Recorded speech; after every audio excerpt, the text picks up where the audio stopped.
بسم اللہ الرحمن الرحیم۔ روزگار میں خیر و برکت کے لیے وظیفہ بتانا چاہتا ہوں، اور روزگار کی بندش ختم کرنے کا یا جاب حاصل کرنے کا وظیفہ وہ عمل ہے، اگر اس کا اہتمام کیا جائے تو کیا ہی بات ہے۔ سورہ واقعہ روزانہ مغرب نماز کے بعد یہ کثرت سے پڑھی جائے، اس کا اہتمام کیا جائے، رزق کی برکت ہوگی۔ بے روزگار ہیں تو اللہ تعالیٰ روزگار عطا فرمائے گا، گھر میں خصوصی برکتیں ہوں گی، اور اللہ تعالیٰ غیب کے خزانوں سے آپ کو مالا مال کر دیں گے۔ تو اس کا اہتمام کیا جائے۔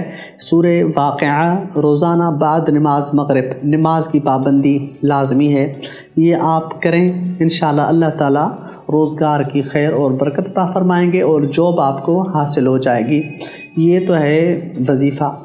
شارٹ وظیفہ جو ہے وہ اسم یا رزاق 111 بار جو ہے یہ پڑھ کے اپنے اوپر دم کریں، اور ٹائمنگ کوئی بھی ہو، کسی بھی ٹائم یا رزاق 11 بار پڑھ کے اپنے اوپر دم کریں، اور اللہ سے دعا مانگے، اللہ تعالیٰ روزگار عطا فرمائیں گے اور اچھی جاب عطا فرمائیں گے، اور حلال رزق اور برکت والا گھر میں کبھی بھی فقر و فاقہ نہیں ہوگا، خیر اور برکت ہی برکت رہے گی سورہ واقعہ پڑھنے کی برکت سے۔